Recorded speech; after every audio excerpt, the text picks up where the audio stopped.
we take a moment to notice where we are right now? 9-ish in the morning, having just finished a coffee in this well-furnished room, sitting in rows of chairs, in a well-painted atmosphere. This is a very adult situation, and we're doing a very adult thing. And arguably by now, lots of our normal lives are composed in the order of plans that adults make. But what if right now we were allowed to let our inner children come out and be here a little bit more?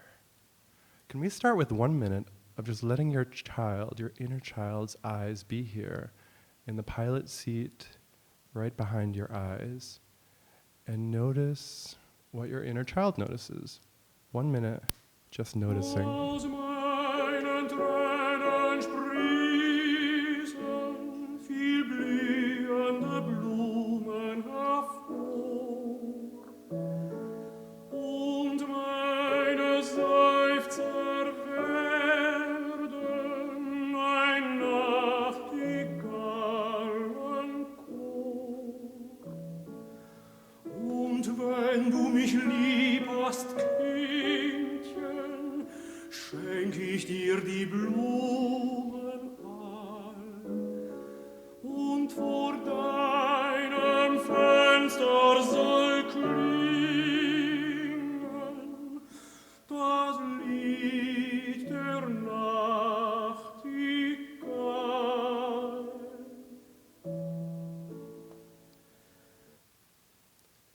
Stay with it.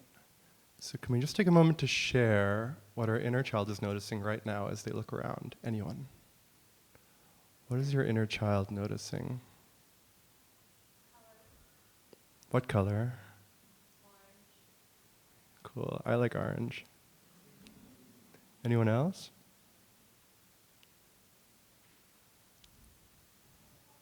Yes.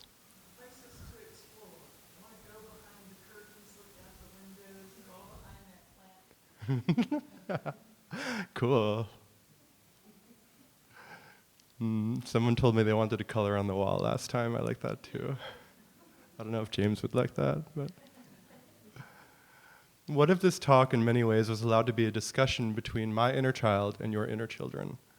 Because children have so many predictions to make, and wonder is all about predictions, which I'll explain later.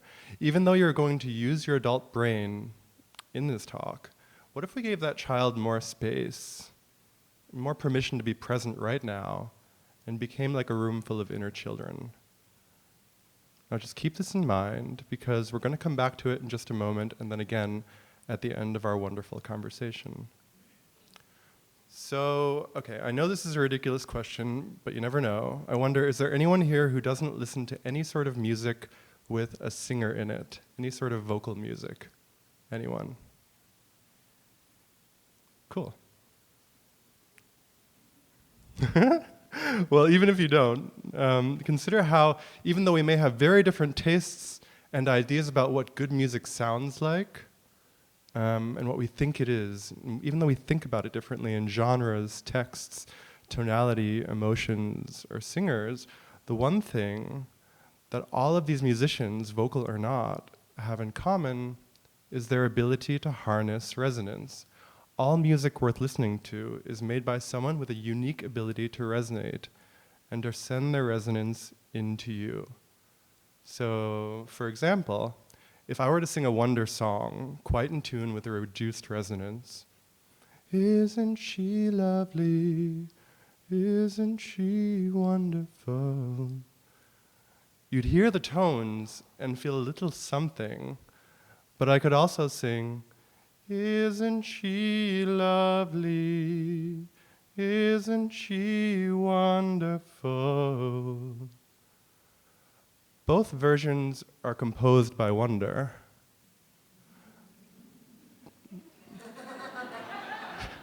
But the second version harnesses greater resonance and therefore resonates more in all of us. Same song, more resonance, more feelings. How things resonate determine how they feel. Likewise, we can also improve our ability to feel by improving our ability to resonate. So,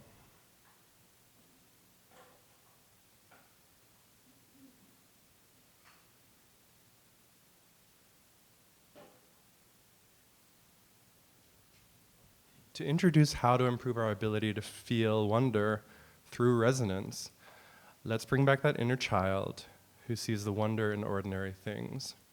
Okay, so for example, if everyone could hold up their pointer finger and go to a Harry Potter place in their mind, where in lieu of a wooden stick in a pinch, this finger makes a great magic wand. Yes. Now can everyone take out their fragrance-free wet nap, open it up, and polish their magic wand so it does magic well? Cool, keep going. In a moment, your magic wand is going to enchant. In a moment, your magic wand is going to enchant a secret little spot in your head. A head spot which has been deeply contemplated in 18th century books by the master sorcerers of resonant feelings. Remember, once you learn to resonate more from this spot that your magic wand is going to touch, you're going to gain irrevocable powers to bring more wonder into your life. Powers which we'll use very soon. Is there anyone who doesn't want to gain magic, emotion, feeling, wonder powers? I'll take that as a no. Okay. Great. So take your polished wand and touch your front teeth.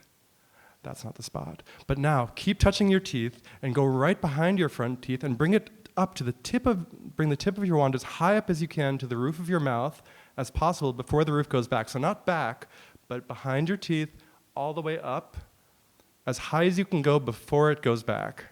Keep it there. And you'll notice that this spot is almost behind your nose. I wonder if you realized how high up our mouths actually go. Now drop a mental pin in that spot, small as a pinpoint. Drop a pin. And once that spot is memorized, show me by taking your wand out of your mouth and sitting up poised. This spot is one of the best resonators in your entire body, right between your hard palate and your soft palate. Not in your throat, not in your chest, right on this spot. And so kind of like the idea of primordial sound, don't make any sound or resonance yet. Just like you can imagine your hand waving, even if it's not waving, just give yourself some Harry Potter type focus, some HP focus, and imagine a powerful vibration center coming from that spot. And in a moment, we're all going to invoke this magical, wonderful power to bring this entire room into a greater degree of resonance. And for those who are afraid to sing out loud, which I can completely relate to, don't worry, because the note totally doesn't matter. Note doesn't matter. And we're going to do this with our mouths closed, which is also known as a hum. Okay? And as I count from 1 to 7, we're going to let the intensity of that magical spot grow, keeping it as focused as possible. So really focused and really intense. And by the count of 7, it's going to feel so intense that it's almost generating itself. Okay, here we go. From that spot, at a 1, begin to resonate in a hum. Keep going. Okay, we're at 1. Keep going. Just let that spot be a source of vibration. Now we're at 2. Yeah, let it get more intense. 3, even more intense. Yeah, 4, bring up the intensity. No, less pressure, more intensity. Keep it really focused. 5. Yes, almost as if it's light pouring out of that spot. 6. Ooh, really, really nice. Keep it intense. 7. Let it beam out. Yes. And stop. Now completely silent. Just pretend you're still resonating. Pretend you're still resonating and feel the ongoing sensations on the surface of your body. We'll do this again by the end, but for now, consider how, as the creators and feelers of the resonant sensations happening inside of you, which you're feeling now, that everyone here has just leveled up on their wonder harnessing powers by living in a more nuanced sensitivity of resonance. Realize that we're all constantly resonating. but we're not aware of it. So by learning how to resonate, you can be more aware of how it's happening to you all the time and begin to look at that resonance with a very different perception.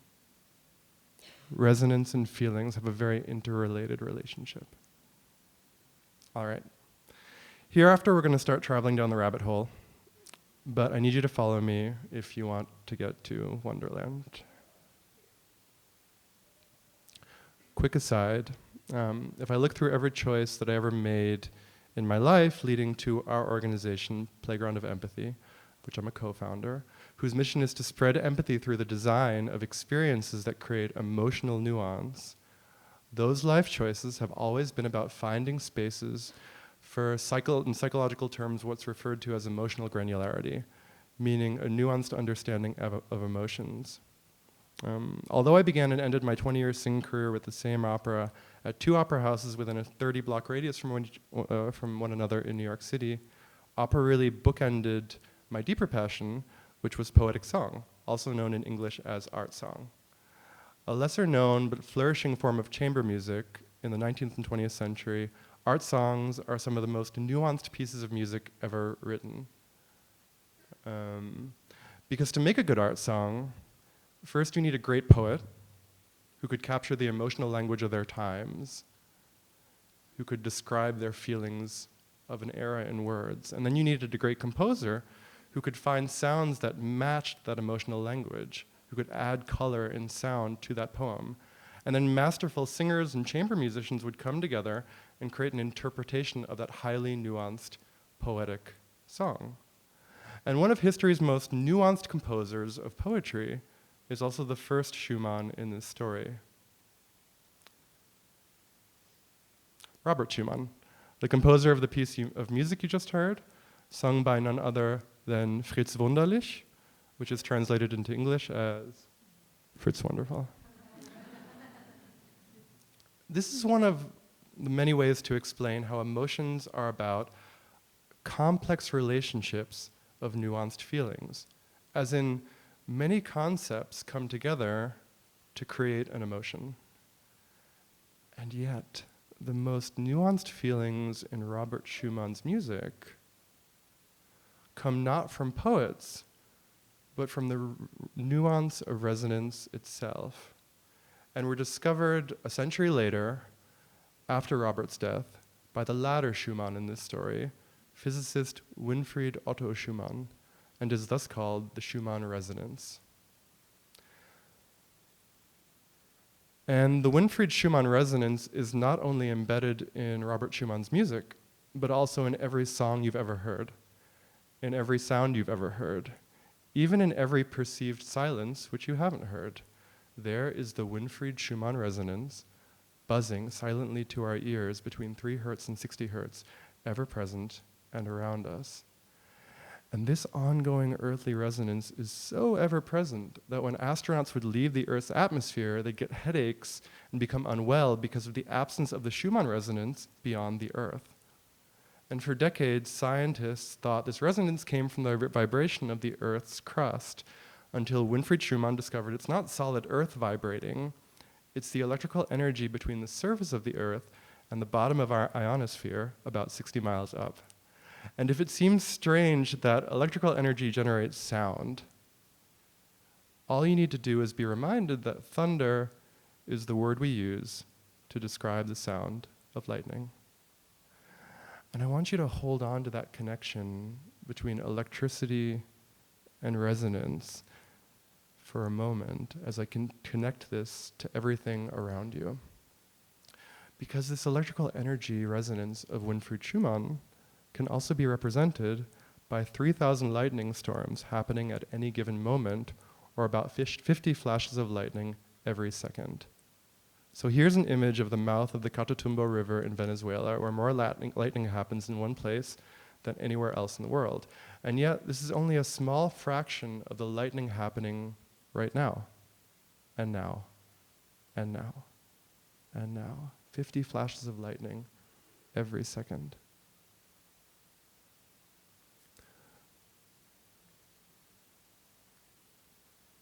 This is an animated blip by NASA showing how electricity creates this resonance and how that moves across the planet. So those are lightning bolts you're seeing there. And this is a very nuanced wonder. The idea that in every sound we make contains the resonance of 1,000 electrical storms.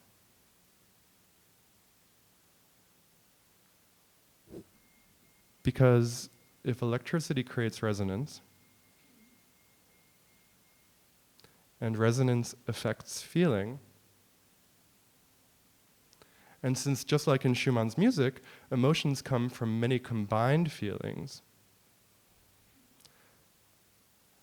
then we can begin to fathom how an emotion is your brain creating meaning of sensations from the world.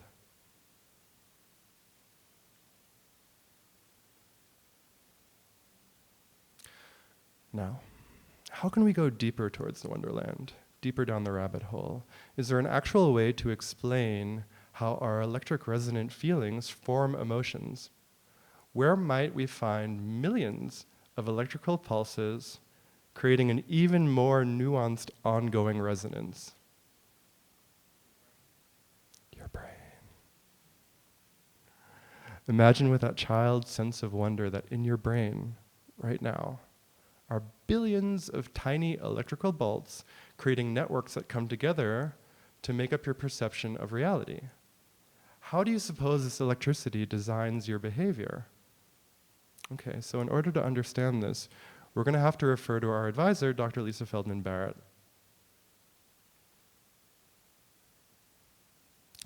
Dr. Lisa Feldman Barrett is a neuroscientist, psychologist, president of the Association for Psychological Science, and one of our generation's deepest thinkers on emotions in the brain.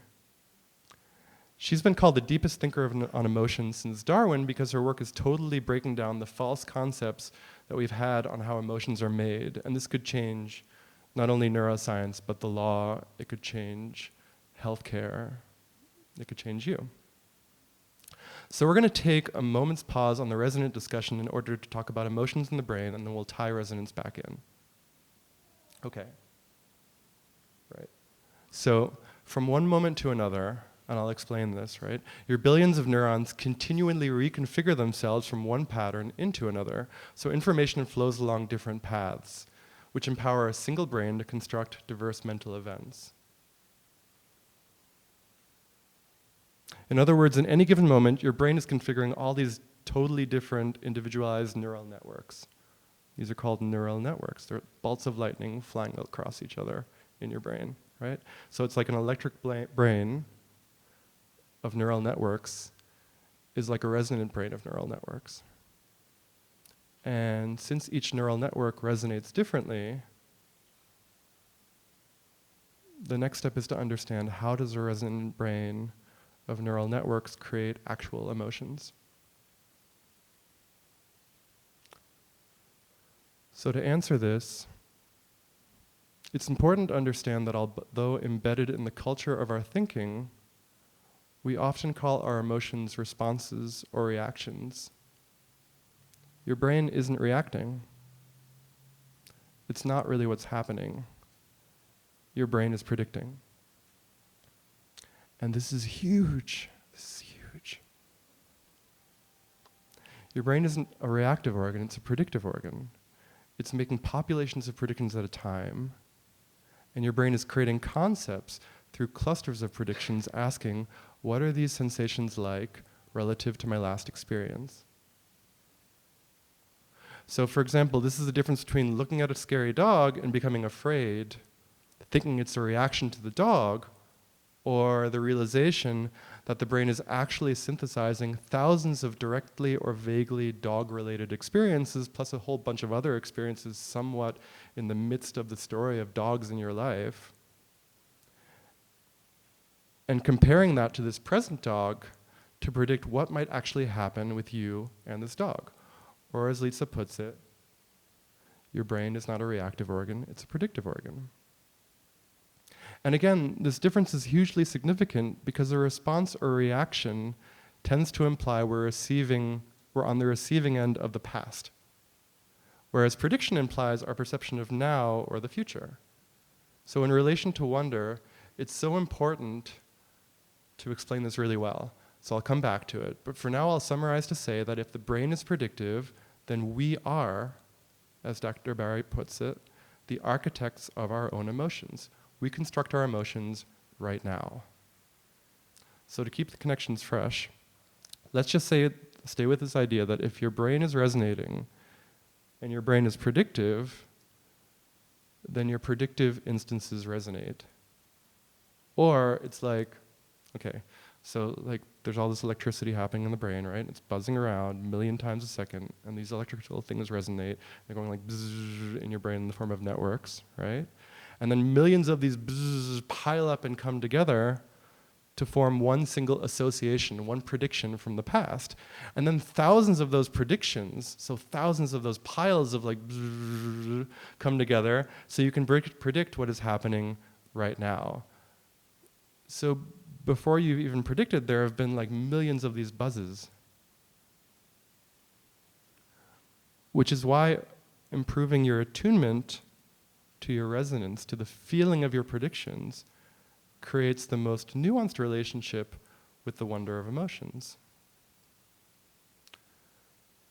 So to accent how timelessly important this understanding can be, and I will tie this all together, just so that we keep reviewing, let's look at the opposite end of the spectrum first by getting super old school. I'm going to read this one out loud because I like it.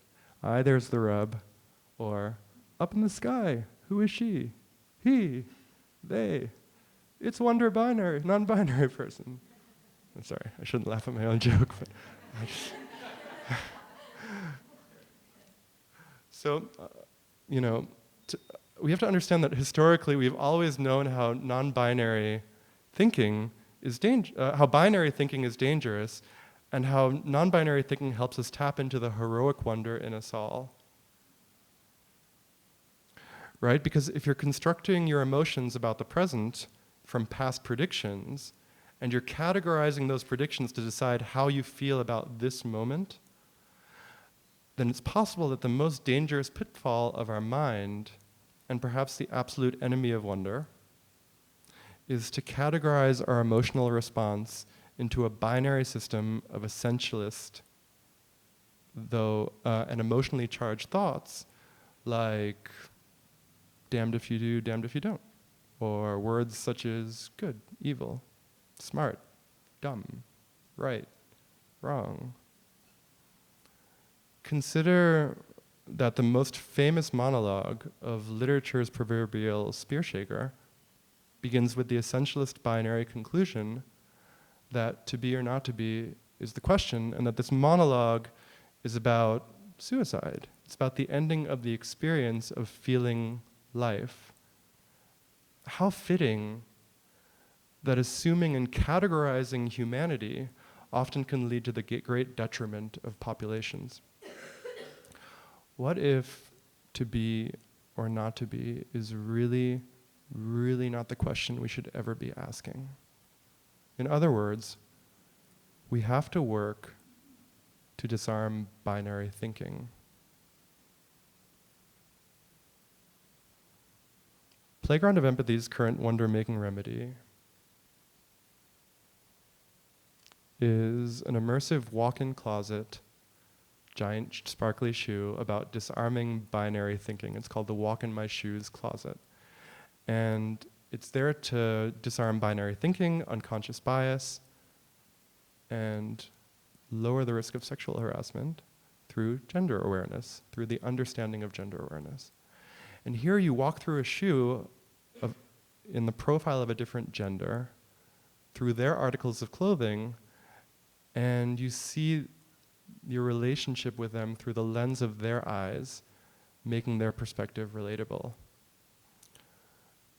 And as we were testing this experience at the Emotion Studies Lab at Northeastern, it occurred to me how amazing it is that we live in a time that even in the face of a world of so many assumptions, that concurrently the idea of non-binary thinking has come closer to our human nature than ever before.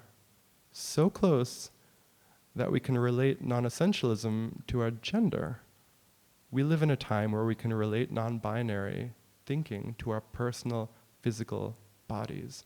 How cool is that? Non-essentialism as a better rub, a better way to feel.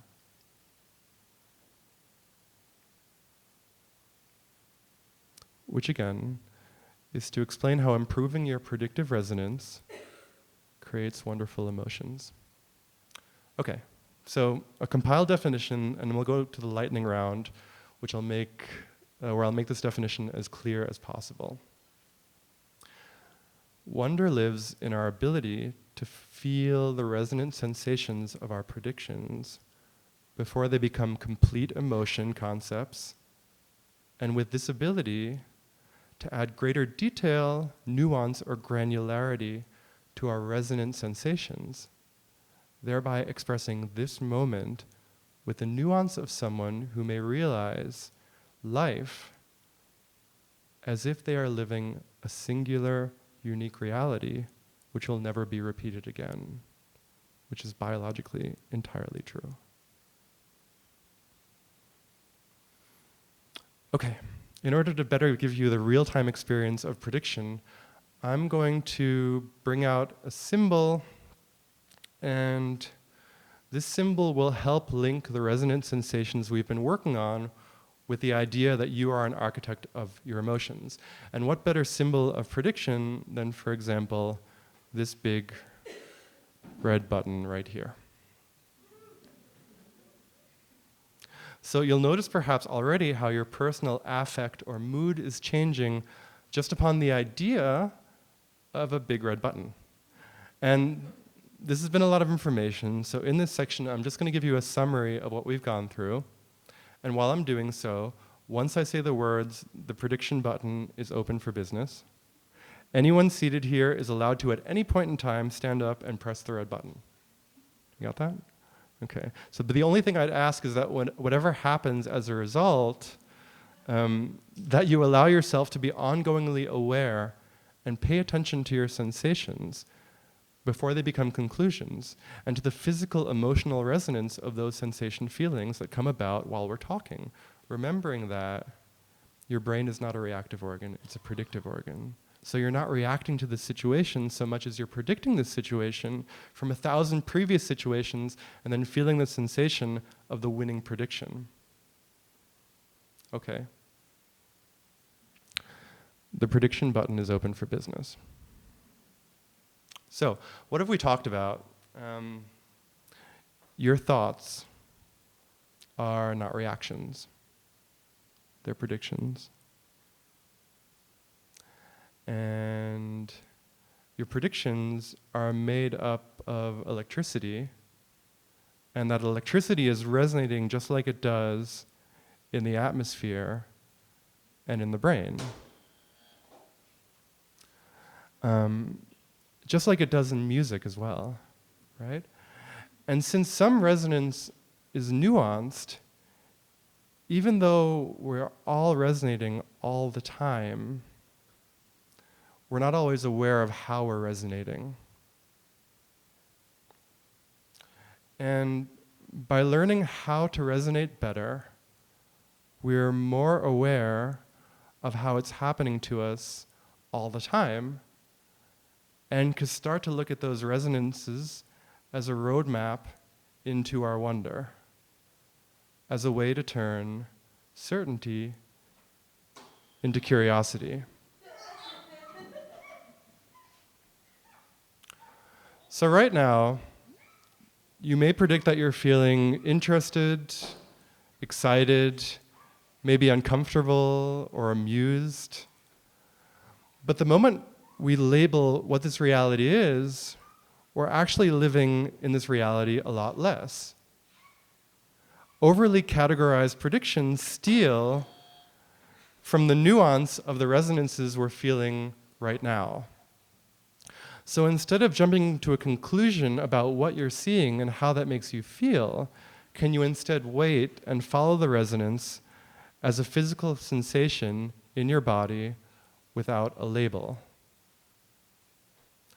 Because even though your body is trying to come to the best conclusion based on your past predictions, The moment you're experiencing now is entirely unique and will never be repeated. So wonder is the sensitive process of knowing how to feel what we cannot yet emote. So for example, can you all come here a little bit, you two?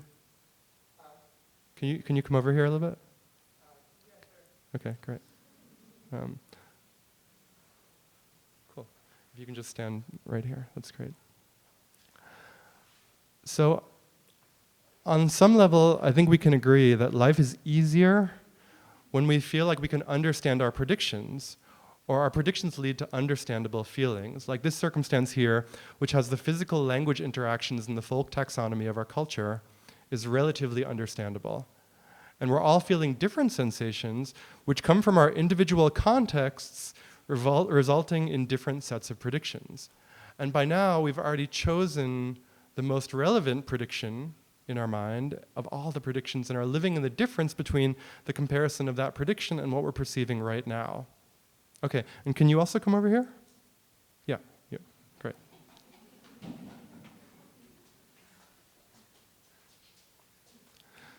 Similarly, here, what we're feeling is based on a circumstance, hopefully one which we've all experienced less in our lives than this circumstance. Yet within our own individual experiences, within cultural media, this gesture is also understandable enough, and we're in a context enough which is understandable for our brain to have already furiously launched multiple competing predictions, and then chose the most relevant prediction and began to form an emotion concept. So in other words, by now you've all more or less made up an emotion concept about the situation, or as we say usually, you've decided how you feel about this circumstance. However, life is often not presented in such easy to assume single-serve packages. More often, our predictions live in the combinations of many coinciding present moments.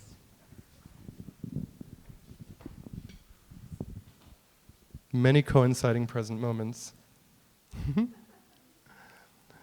Which cause different sets of predictions to create different sets of emotion concepts. More often, life is not singular or even binary. More often, it's a combination of circumstances happening at once.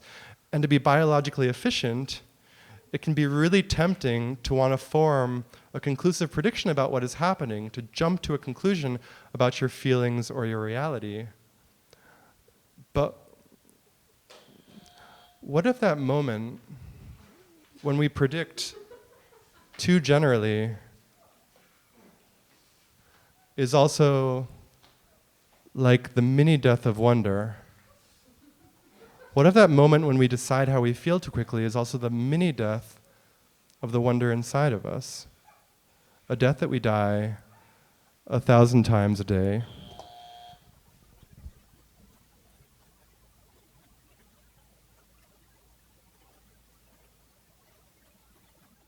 Imagine that we up here are a representation of all the feelings that go beyond simple names or names at all.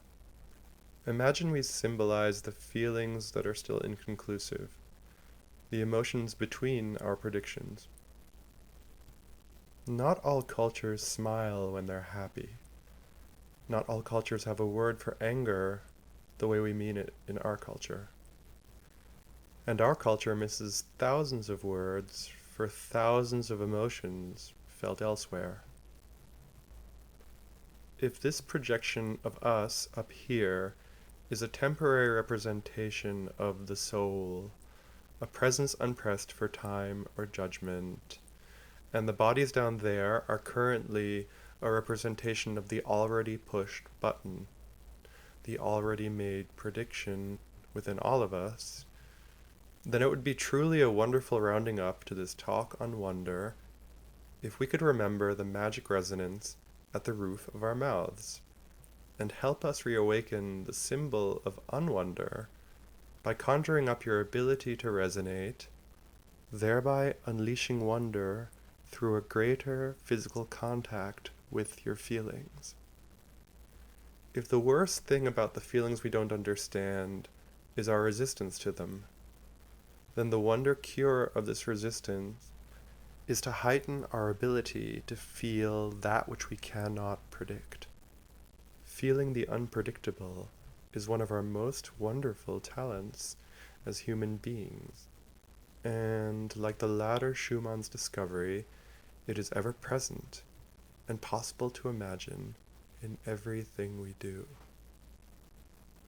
Now, for wonder's sake, let's harness our resonant powers and awaken empathy, wonder, and hopefully, if we try hard enough, awaken the unwonder in us all. Ready? 5, 4, 3, 2, 1.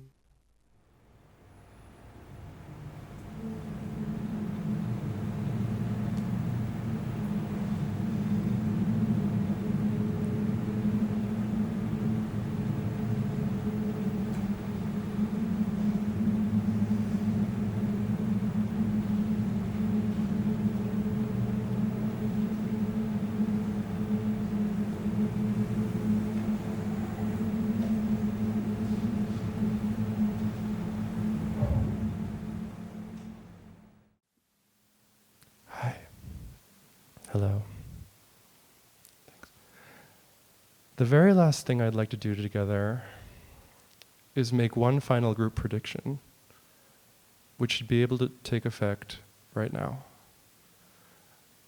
I'd like you to shine a light on whatever you're feeling in this moment. Feel it as much as possible from the inside, and notice it as if you were on the outside of it. Feel the resonant sensations of your electric body. And then, I would like us all together to make a prediction. The prediction that this moment, whatever you're experiencing right now, will never, ever happen again. That this moment in your brain and body is biologically, completely, and utterly unique, and something that can really be wondered. Thank you.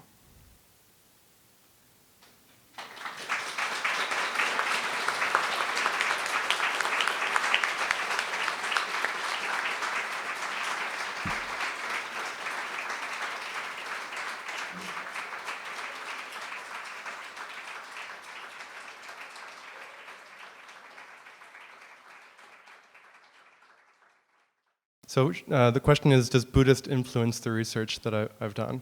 Well, inevitably it does, because my dad's a Zen master, and my mom's Korean and Buddhist. But at the same time, Buddhism, in the frame of this conversation, right, is just a concept of the idea of Buddhism that you've framed from all the other instances of Buddhism that you've experienced in the past before. So even the idea of the concept of Buddhism from an individual perspective is completely and totally different. In other words, your Buddhism or my Buddhism is only linked by the word that is the concept of Buddhism. And in that sense, every word is somewhat linked to the conversation. Every word that is a concept is in itself a construction that we're making with our own emotions as the architect of those emotions. Yes?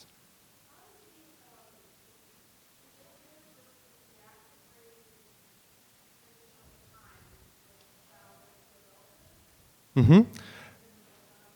Yeah, there's lots of work done on that. How does the predictive versus the reactive brain develop over time? So the brain is never reactive, but the brain, as a baby, what they often call it is like a lantern of focus. So as a baby, you don't have this very specific focus. You have like a bright, singular focus that's shining, but it's still a bit vague. And as a baby, you're developing these emotion concepts in this really vague way, right? Which is why babies are, in a way, so capable of wonder, because they're making these connections between very few things that they've experienced in the past. So they've seen someone with dreadlocks, and they've only seen 3 people with dreadlocks before, and one of them is their uncle, so then every single person with dreadlocks that reappears gets to be their uncle, which is kind of like a wonderful way to live life. And then as we get older, our idea of predictions get more developed, our concepts get more developed, and we're able to match better predictions. But at the same time, all of the things that we mispredict in childhood based on experiences, whether they're traumatic or just disable us from making healthy predictions, can have an impact on then how we form an emotion concept from what's happening right now. Cool. Any other questions? Yes.